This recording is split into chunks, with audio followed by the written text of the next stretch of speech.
পুরুষের জীবনে এমন একটা সময় আসে তখন আর শরীরের শক্তি থাকে না, পকেটের জোর থাকে না। এতদিন যাদেরকে খাইয়েছিল, যাদের কথায় নেচেছিল, তারা কেউ পাশে থাকে না। পাশে থাকে একমাত্র ওই অবলা নারী, তার স্ত্রী, যাকে সে দিনের পর দিন অবহেলা করেছিল মানুষের কথায়, তার উপর মানসিক শারীরিক নির্যাতন করেছিল।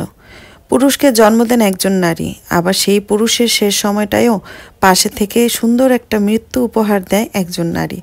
একজন পুরুষের শারীরিক শক্তি ও পকেটের জোর যতদিন থাকবে ততদিন সে তার স্ত্রীকে মানুষ মনে করে না। যখন এসব ভাটা নেমে আসে তখন তার হুঁশ ফিরে, কে তার আপন আর কে তার পর। আসলে তখন আর কিছুই করার থাকে না। আপনার ভালোবাসার এখন আর তেমন মূল্য থাকে না, কারণ আপনার স্ত্রীর কাছে এসবের আর দরকার পড়ে না।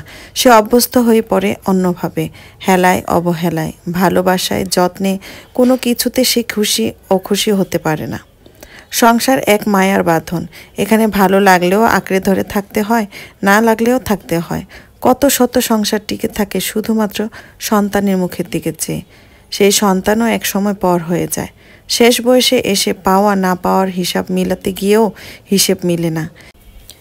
সেই অবহেলিত অযাচিত নারী আপনার শেষ বয়সে আপনাকে বাহুডোরে বেঁধে রাখে, বিপদে আপদে, সুখে দুঃখে। আজ থেকেই সতর্ক হন, নিজের সহধর্মিণীকে মূল্য দিন। শেষ বয়সে অন্তত লজ্জিত হতে হবে না তার কাছে। আসসালামু আলাইকুম, কেমন আছেন আপনারা সবাই? আশা রাখছি যে যেখান থেকে আমার আজকে ব্লগটি দেখছেন সবাই আল্লাহর রহমতে ভালো আছেন, সুস্থ আছেন। আলহামদুলিল্লাহ, আমরাও অনেক ভালো আছি। তো এই তো ছোটোখাটো আরও একটা লাইফস্টাইল ব্লগ নিয়ে এসেছি। আশা রাখছি আজকের ব্লগটাও আপনাদের কাছে ভালো লাগবে।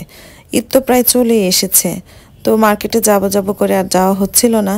আর ছোট বেবিকে নিয়ে এখন মার্কেট ঘুরে আসলে কাপড় কেনাটাও অনেক বেশি টাফ হয়ে গিয়েছে। তো ভাবলাম যে যেহেতু গরমে আবার ঈদ, বাড়িতেও যাব, তাহলে গছ কাপড় কিনে সুন্দর করে লেস দিয়ে একটু ড্রেস বানিয়ে দিই। তো এখানে প্রথমেই আরিয়ার জন্য আমি কিছু গছ কাপড়, সেই সঙ্গে পছন্দ করে কিছু লেস নিয়ে এসেছিলাম। তো এই তো এখানে আমি ড্রেসটা বানিয়ে নিচ্ছি। আর ব্লগের ফার্স্টে তো দেখতেই পেলেন যে আমি কিভাবে ড্রেসটা মেক করেছি। তো আমার কাছে কিন্তু ড্রেসটা অনেক বেশি ভালো লেগেছে।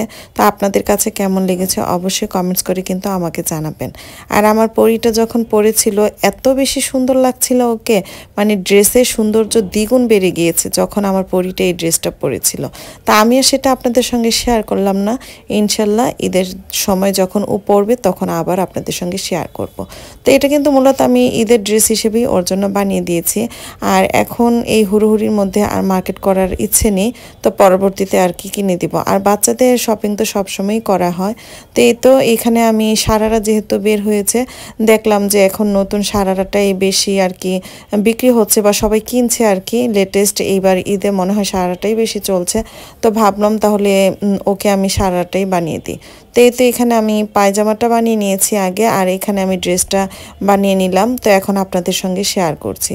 তো এই তো এখানে একদম চিকনের মধ্যে সিম্পল একটা লেস দিয়ে আমি সুতির মধ্যেই বানালাম। আর এটা কিন্তু আমি ফার্স্ট টাইমে আর কি বানিয়েছি, যার কারণে আমি আর অন্য কোনো কাপড় দিয়ে বানাইনি। ভাবলাম যে আমিও ট্রাই করি, সেই সঙ্গে বাচ্চার জন্য বানানো হয়ে যাবে, আর ও পরলেও ওর কাছে আরাম লাগবে। এই তো দেখতেই পাচ্ছেন হাতাতে আমি দুইটা লেস ব্যবহার করেছি, আর এই তো পেটের কাছে একটা লেস ব্যবহার করেছি, নিচেও দিয়েছি। আর এই লেসটা না অনেক বেশি সুন্দর, তো সামনাসামনি দেখতে কিন্তু আরও বেশি ভালো লাগছিল। হয়তো বা লাইটিংয়ের কারণে আর কি ভিডিওতে অত একটা বোঝা যাচ্ছে না এই সৌন্দর্যটা।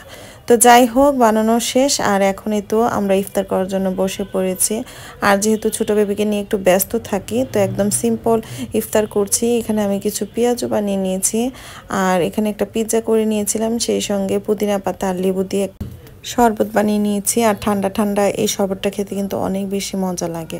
তো এই তো আমি সস নিয়ে নিচ্ছি, আর প্রায় ইফতার টাইম হয়ে গিয়েছিল, তো এখন আমরা আর কি সবাই মিলে ইফতার করে নিচ্ছি। আর এখন আপনাদের ভাইয়া অফিস থেকে আসতে লেট হয়ে যায়, সে ইফতারের পরেই আসে। তো এখানে আমরা মা মেয়েরা তিনজন মিলেই আর কি ইফতারটা করে নিচ্ছি।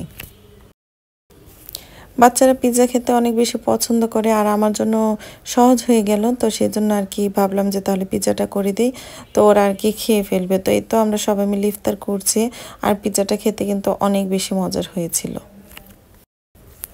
আর এবার ঈদে কে কে বাড়িতে যাচ্ছেন আপনারা, আর কারা কারা যাচ্ছেন না, অবশ্যই কিন্তু আমাকে কমেন্টস করে জানাবেন।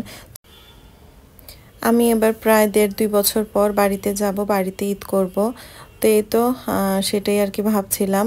তো অনেক মজা হবে, বাচ্চারা বলছিল যে অনেক দিন পর বাড়িতে যাবে, আর ওদের ফাইনাল এক্সামটাও রমজানে শেষ হয়। সারা বছর না গেলেও রমজানে আর কি বাড়িতে যাওয়ার চেষ্টা করি।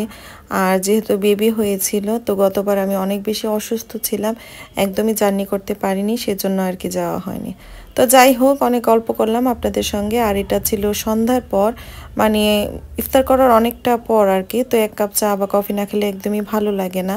তো এখানে আমি একটু কফি বানিয়ে নিয়েছি, আর বাচ্চারা বলছিল যে বেগুনি খাবে। ইফতারের সময় সব ধরনের আইটেম করে দেখা যায় যে নরম হয়ে যায় আর কি, খেতে ভালো লাগে না। তো এই তো আমি ইফতারের পর এখানে গরম গরম একদম মুচমুচে বেগুনি ভেজে নিয়েছি, বাচ্চারা খেয়ে নিচ্ছে। তো আজ এই পর্যন্তই, সবাই ভালো থাকবেন, আল্লাহ হাফিজ।